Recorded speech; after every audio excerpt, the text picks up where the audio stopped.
plus Krishna equals like the Gita or Srimad Bhagavatam. So yeah, you love like reading, you love going to the library and things like that. Yeah, study like wisdom about Krishna basically. So these are small like sort of sutras that I guess we can like help people when they come to Krishna consciousness as well. Yeah, another one is like food plus Krishna equals prasadam. So, offering everything that we're eating for Krishna's pleasure. So they're just small acts and you're not changing so much, but it has like such a huge benefit. So these concepts are really nice because we're basically just trying to dovetail and repurpose what we're already doing to please the Lord.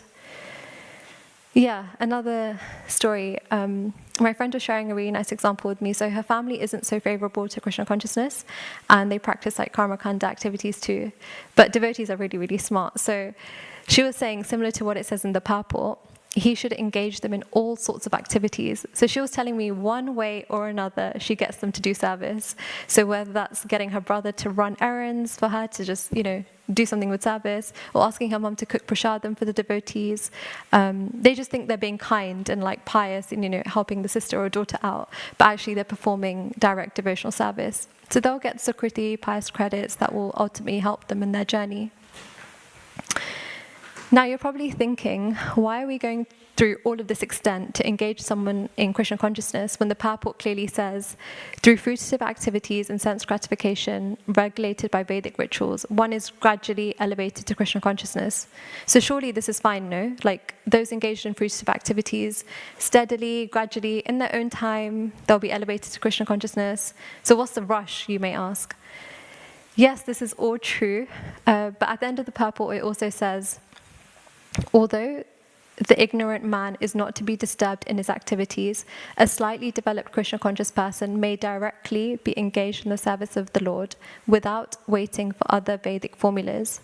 For this fortunate man, there is no need to follow the Vedic rituals because by direct Krishna consciousness, one can have all the results one would otherwise derive from following one's prescribed duties. So here's our answer. The realized Krishna conscious person understands that Krishna consciousness is actually the direct path. And the karma kanda practice, the fruitive activities, are the indirect process. So yes, they'll eventually practice Krishna consciousness, but it will be a slower route. Now, I don't think I need to ask any of you that if you had to choose to, get to level 5 in the car park, would you choose the stairs or the lift? We want the most efficient, most effective way of getting there, right? Now, many examples are mentioned in our scripture of, like karma kanda practice, demigod worship versus worshipping Krishna directly. So in verse 7.23 in the Gita, there's an analogy given that demigods represent different body parts, such as the ears, eyes, and hands, as they're in charge of like different material affairs. And Krishna, the Supreme Personality of Godhead, represents the stomach. And when you feed the stomach, you automatically nourish the entire body. It's not like we're going to say, today I'm feeding my ears. No, the point is that, we're worshipping Krishna, and by worshipping Krishna, we are satisfying all the demigods. A separate endeavor is not actually needed. Similarly, in verse 9.23, Prabhupada gives the analogy of pouring water on the root of the tree. And again, naturally, all the leaves, branches become nourished and grow in this way. So, simply watering the leaves and branches basically yields nothing. It just, sits on the leaves. So Krishna represents the roots of the tree, and by offering service to him, everything else will also be taken care of really, really nicely. So actually, it's in our best of interest to worship Krishna directly. And what's really nice about Krishna consciousness, that it actually encompasses all different types of yoga paths. So, maybe this is a question to all of you. There's karma, gnana, different yoga paths in this way, Ashtanga yoga. So, could you give me an example of a way that is all encompassed in Krishna consciousness already? Is there something that we do in our practices that actually represents this? Any ideas? Mm-hmm. Mm-hmm. Yeah, so controlling the mind, we need not to practice in like Ashtanga yoga or something like that, but actually it's done through chanting every morning. Yeah, nice. Yeah. Yeah, that's one I was thinking of as well. That those who, love to sort of analytically study scripture, this is a huge part of our sadhana, right? Like reading every day. Yeah.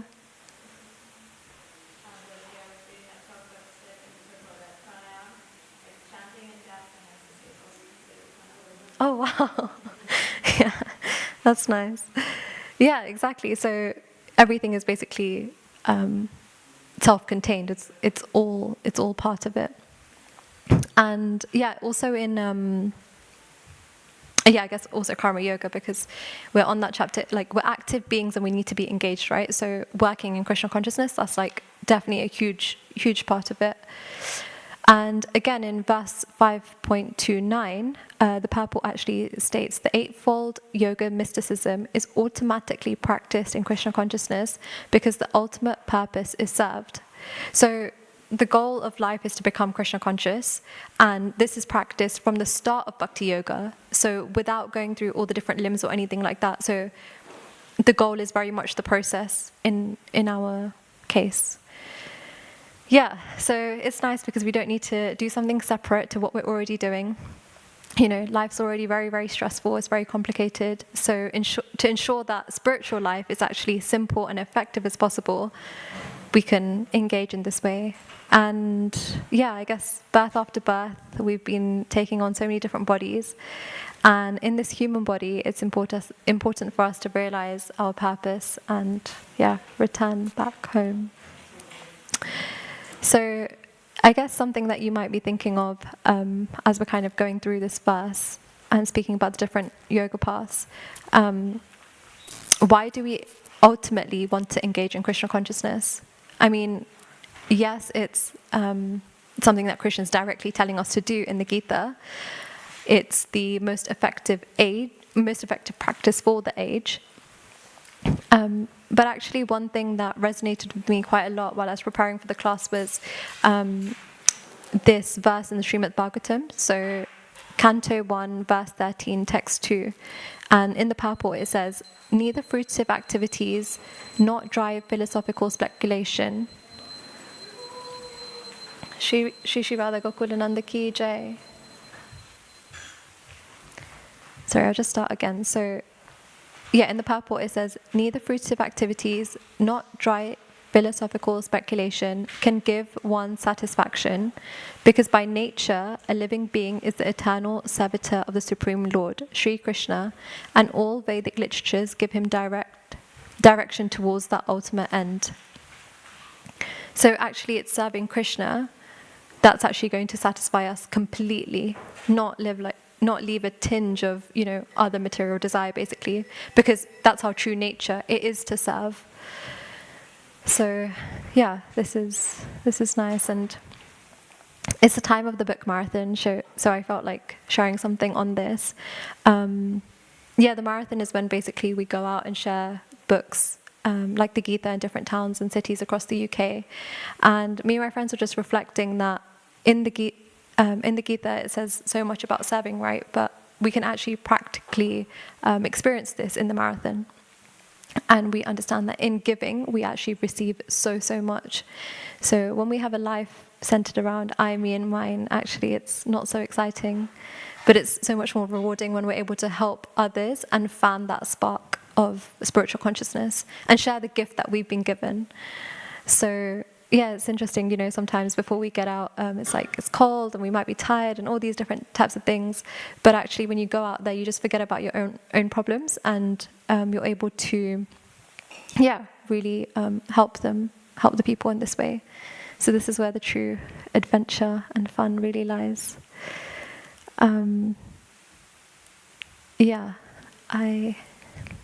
Maybe this is a good time to maybe just take some reflections or questions. It would be nice to see, because quite a lot of information was mentioned, so maybe if anybody remembers any key takeaways or something like that, that would be nice for us to share and just chant together.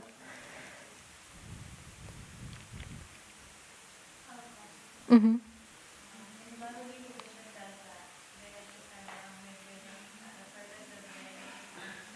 Mm.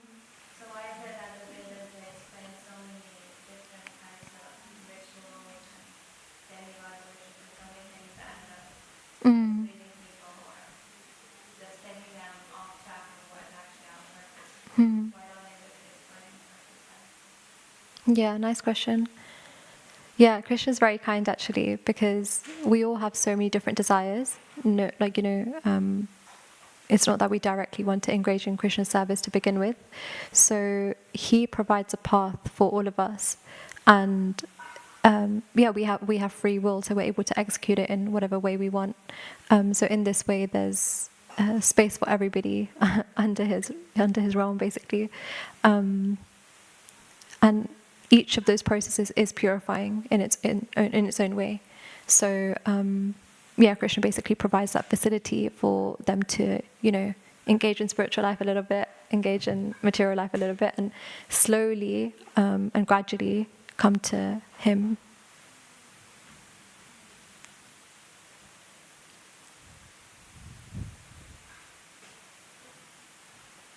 Any other questions or takeaways?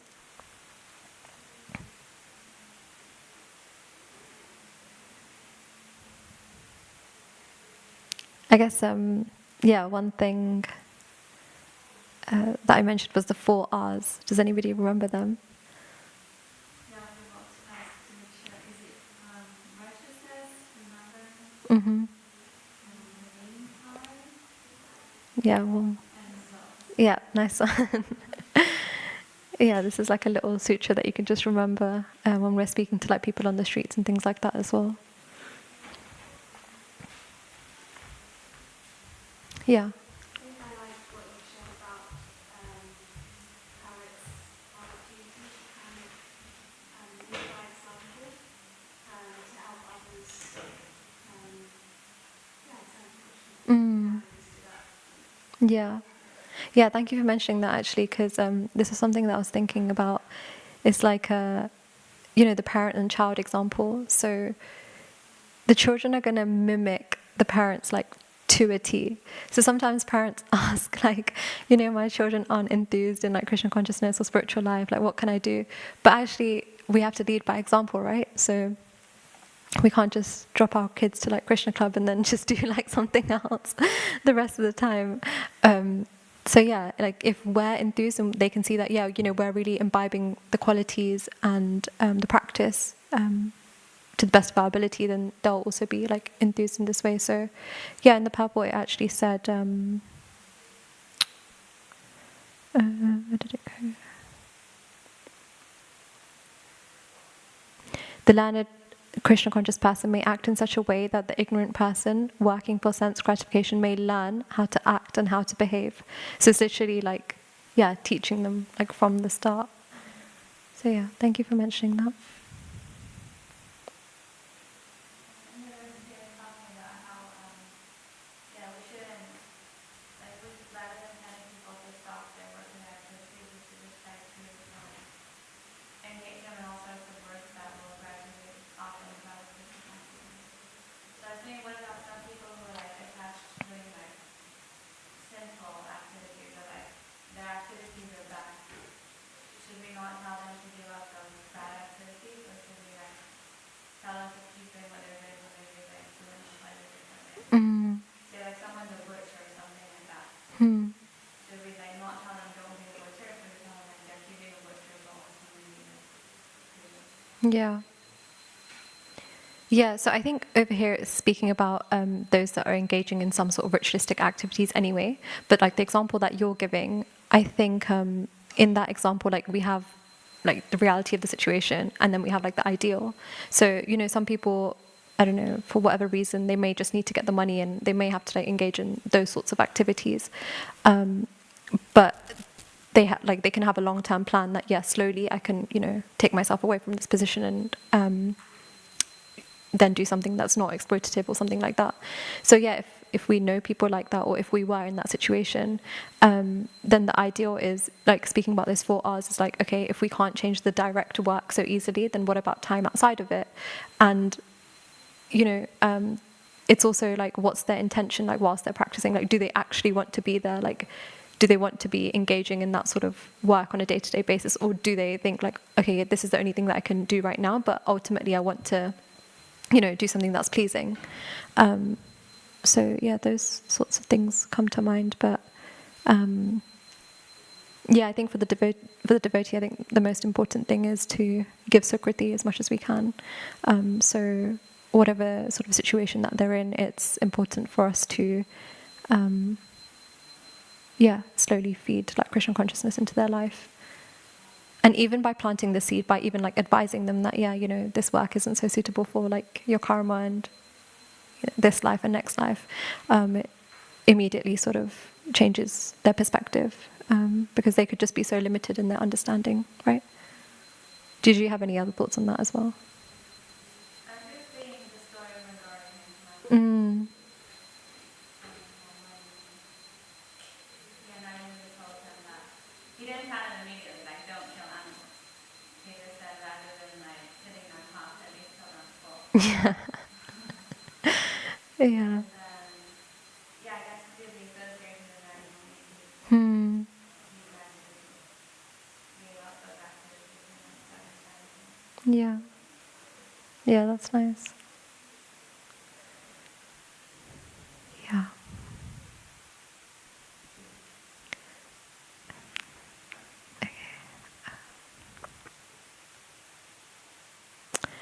Okay. Yeah.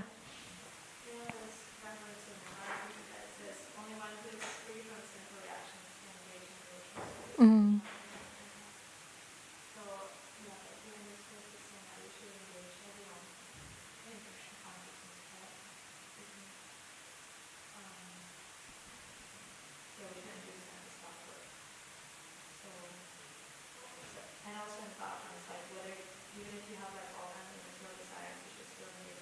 Mm.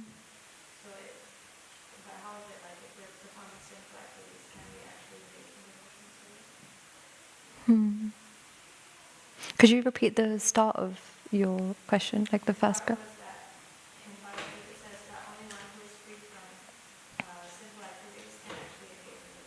Hmm.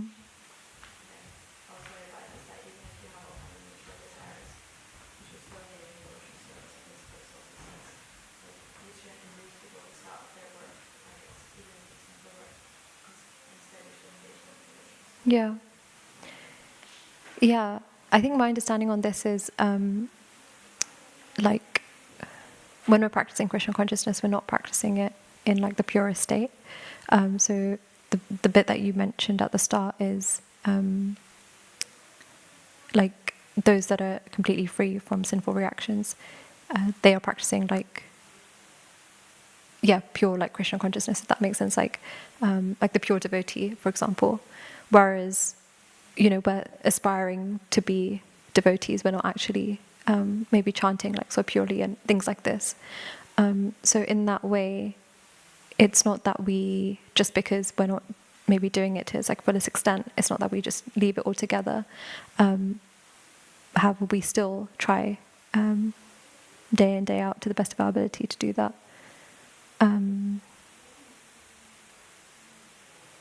That's the thing that's going to give us those pious credits to then develop that taste and desire to actually practice, because we're not in that state at the moment. What do you think?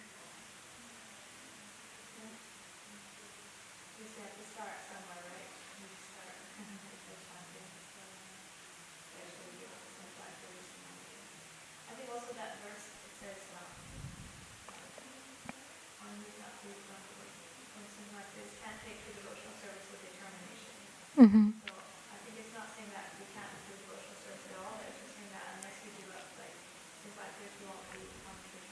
Mm.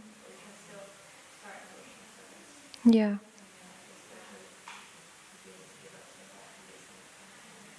Yeah. Yeah. Okay. Thank you all so much. Yeah, really appreciate the opportunity to speak and also to hear from everybody's realizations and understanding as well. I just wanted to end by saying one of the points that was mentioned was the purpose of the Vedas is to understand Krishna. So in the spirit of the marathon and to really imbibe this verse, if you don't already have the Bhagavad Gita, maybe you can take one home today. Feel free to just feel free to come speak to me at the end. It's a very nice way to understand this text and the topics that we've spoken about in more detail. And yeah, if you already have one, you can take one for a friend. You can just share it with somebody in your workplace, and this will be a really nice way to spread Krishna consciousness. Yeah, go for it. So like, for someone trying to grow spiritually, Mm-hmm. how do we know we're meant to continue worldly duties or we're meant to detach further? So how do we know we're meant to continue? Yeah, so we have certain responsibilities and worldly duties. Mm-hmm. How do we know whether to continue them or not, or detach further? And recognize that threshold, Mm. the aspect of threshold in yourself. Okay, yeah. So, yeah, ultimately, this is what Arjuna's question was, right? Can you hear me? Okay. Can you hear me now? Okay. So, yeah, this is basically what Arjuna and Krishna were speaking about in the Bhagavad Gita. Like, am I able to engage in the worldly affairs, but still be in spiritual life, still practice spirituality? And I think a huge part of Krishna consciousness is actually engaging in the world, performing our duties, but it's the way that we perform them. So we understand that, yes, we're working, but like, why are we working? What's our intention behind it? And actually, we're not in a position to, yeah, like I said at the start, just to like run away in the forest and like renounce completely. We can't detach like that because our nature is to be active and operate in the world in that way. So yeah, we can try and find work that is most suited to our dharma, so our strengths and skill set, and in this way we can feel that we're contributing in the best way possible. And also, some of the things that I mentioned, like when you are at work, you internally understand that I'm just like, this is my temporary duty. I'm here to, earn money to maintain my body, my family.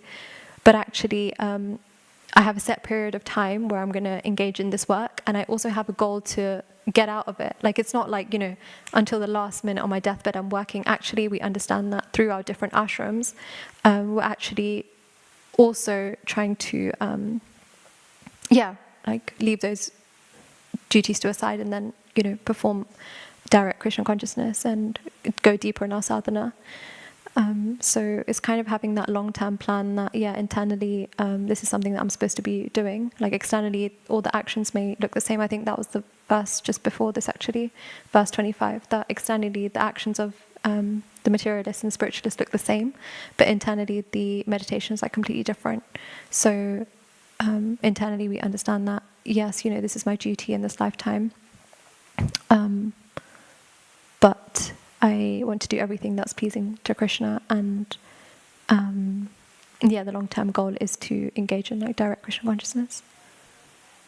Does that answer the question? I think the second part, in terms of like detachment, sometimes we feel like detachment is going to like solve everything, but actually, we're basically trying to detach ourselves from things that are not serving us, but attach ourselves to a higher purpose, to Krishna. In this way, our minds are so active, like we really need to engage them in something that's going to nourish us completely. So detachment is, many yoga processes speak about detachment, in the Bhagavad Gita especially, but detachment isn't going to bring us that fulfillment that we're like speaking about. And I'm sure you've experienced it. Like, you might be like sitting, meditating, like focusing on your breath or your mind or something, and then you're out there maybe like serving. You can really see what's bringing you like greater pleasure. Yeah, does that help? Yeah, thank you very much. Okay, amazing. So I think we'll end there. Shri Prabhupada ki. Thank you.